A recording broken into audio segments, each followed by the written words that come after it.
So welcome, my name is Jen Hoyer. I'm an educating librarian with the Brooklyn Connections program at Brooklyn Public Library. And Brooklyn Connections is the school outreach arm of Brooklyn Public Library's Brooklyn Collection. So our signature partnership program offers school groups really rare access to original archival materials while completing customized standards-based projects. Our program's goal is to support educators and students in New York City and right now beyond, because the internet is one big city and we're all on it.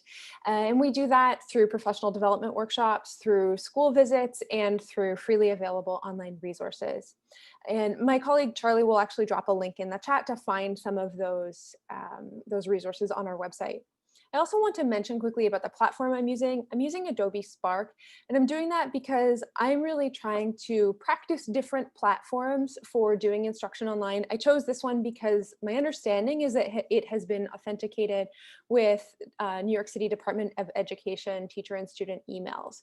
And so it's something that's out there and available for folks to use in instruction. It's also an easy platform, relatively easy for students to use for projects. So I'm using it today so that you can see what it looks like. However, there are accessibility issues with Adobe Spark. And so Charlie is going to share a link in the chat for an accessible text-based version of the presentation that I'm going to be talking through today. We will also share a link to the entire presentation afterwards. So from that, you'll be able to reference everything that I'm talking about. So in terms of using Zoom for today's workshop, participants will be kept muted for the duration of my presentation. During Q&A at the end, we will respond to as many questions as we have time for. So please feel free to put questions in the chat throughout. And if anything comes up that I need to respond to in the moment, my colleague Charlie is going to interrupt me and let me know. I also wanted to share our code of conduct for online events. Our online events are intended to create a space that nurtures and creates a community of educators that is inclusive of all, regardless of race, ethnicity, gender identity, religion, age, sexual orientation, ability, or stage of professional development.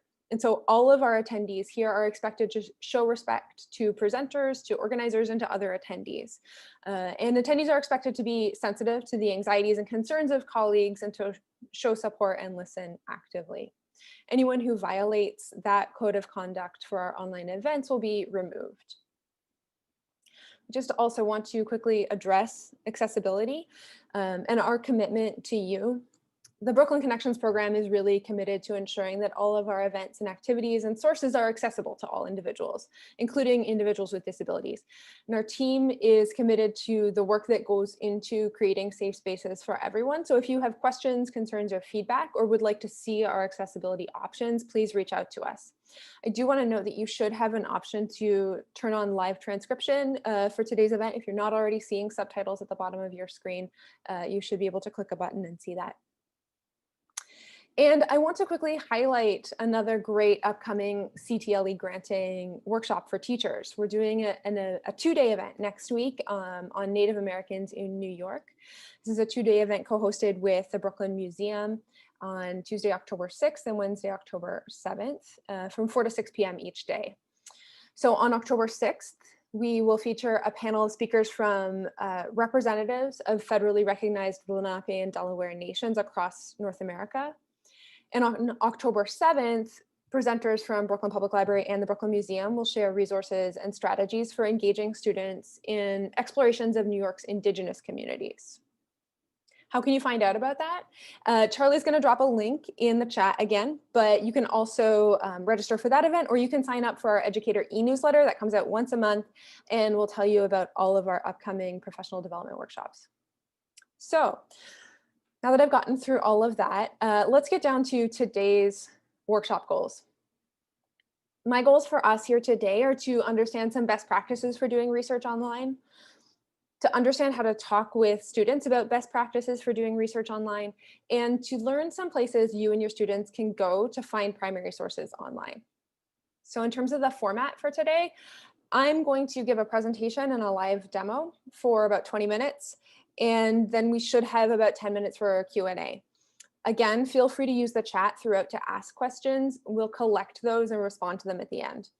My colleague Charlie is moderating the chat, pulling everything together. And optionally, if you would like to get 1 CTLE credit today, this is only a 30-minute workshop, but we've put together a 30-minute activity that you can do afterwards. If you complete it and turn it in by October 15th, 2020, then we can grant you 1 CTLE credit for attending. So let's get started. Our strategy of best practices for online research. First of all, we use a pre-research game plan before we even sit down at our internet search. We make use of keywords. We think about the best place to do research online. We perform our searches in websites or databases that are suited to our research. And then finally, we evaluate our search results. So let's go to step 1. We want to make a pre-research game plan. What is a pre-research game plan? This is something that orients us to what we want to get out of our research so that we don't just waste our research times searching aimlessly. Charlie's going to drop a link to an example of our pre-research game plan in the chat. And again, you'll be able to link to that when we share this presentation with you afterwards. This is a Google Doc that you can download and make copies of to use with your own students. So please feel free to reuse it. And the first 3 steps of my game plan are to think, what's my research topic? What are 3 to 5 questions I have about my topic? And then what are some keywords? So let's walk through that together. My example for today, if I think about question 1, what is your research topic? I want to do research on transportation in Brooklyn. Here at Brooklyn Connections, we are always thinking about Brooklyn. I'm going to talk a lot about Brooklyn today. If you are somewhere else, please apply this to wherever you are and whatever you're doing research on with your students. For game plan question 2, I need to think about 3 to 5 questions I have about my topic. What do I want to know?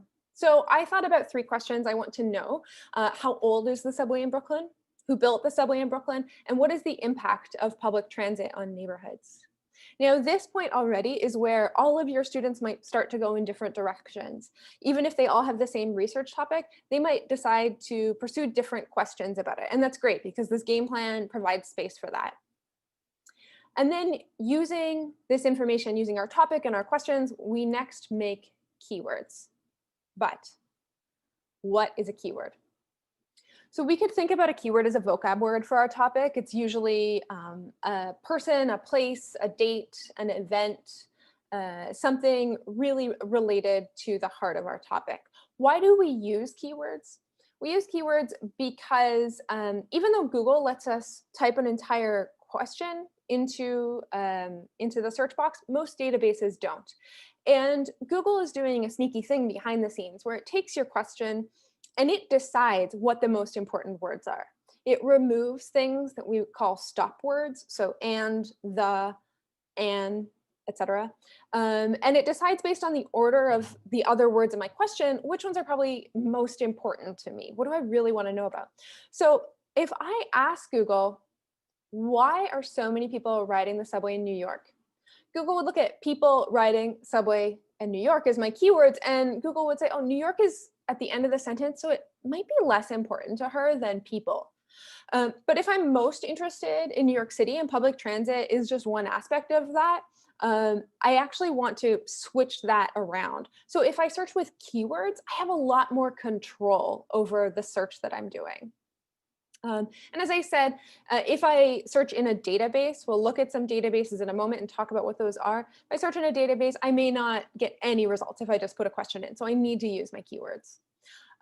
So how do we do that? Remember, that was an important step on our game plan.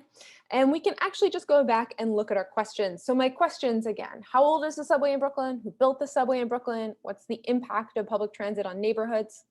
And I pulled out places, important topics, nouns, people, etc. And keywords that I grabbed from my questions were Brooklyn, subway. I took the keyword built, and I thought that if that doesn't work, maybe construction is a good alternative. Public transit and impact. So those are my keywords. And again, remember, you'd write those down on your pre-research game plan, have your students write them down. And then we think about Where do we want to go? How do we use our game plan to do our research online? So the next part is to think, where should I even get started? Where should we go to do research online? And when you're working with your students, you want to think about the platform best suited to their research and the platform that is best suited to setting them up for success. We can do research online in search engines or databases. So what's the difference? How do we talk about the difference? Google is an example of a search engine. And a search engine lets us look at material from all over the internet. It can be a little overwhelming because we will usually get so many results when we type a search into Google. A database, by contrast, brings us to resources that are useful for a specific task. One example of a database is the Brooklyn Collection's digital collections. And if we look at the homepage of the digital collections, which I'm going to click through to here, it tells us that this is a database for finding information about Brooklyn history. So I know just from looking at the landing page of this database that if my students are doing research on Brooklyn history, this is a great place to send them. If they are doing research on climate change, maybe less so, unless there's a bit about that in Brooklyn history. If they're doing research on Indiana, this is probably not going to help. So a database, if it's the right one, can be really, really excellent for fitting the scope of the research you want your students to do. One analogy that I like to use with students is that I think about Google as a really giant grocery store, maybe even Costco. It has probably everything that I'm going to need, but sometimes that's too much for me. I might just want to make a salad and I just want to go to my local fruit and veggie market. In fact, I know that their produce is better than at my grocery store. Or if I want really good fish, really good meat, I might go to a local fish market or a local butcher. So a search engine like Google will have something for everyone, but a database will have really just the things that you need, maybe like your local fruit and veggie place. So you might not want your students to use Google because they might find more than they can navigate. They might get overwhelmed and they may come across inappropriate material. But on the flip side, you may want your students to use Google if there isn't a database that's appropriate to your research, or if you want them to learn skills for navigating the overwhelming number of Google search results and determining which ones are best suited to their needs. So if we want to do research in databases instead of Google, how can we find good databases that are appropriate to our research topic? I'm mostly focused on finding primary sources online and material that can help us with history research. So I've provided several databases in this presentation that you'll be able to click through and explore for using with your students. We won't explore them all today, but these are all great databases for locating primary sources. And I want to point out what we can see about the scope of them just by looking. So the Brooklyn Collection digital collections, we already peeked at. That's great for Brooklyn. Whereas New York Digital Heritage will give me material about all of New York State. Or the Library of Congress and the Digital Public Library of America will give me content about the entire country. So you'll want to make choices depending on the needs of your students, the needs of their internet research game plans.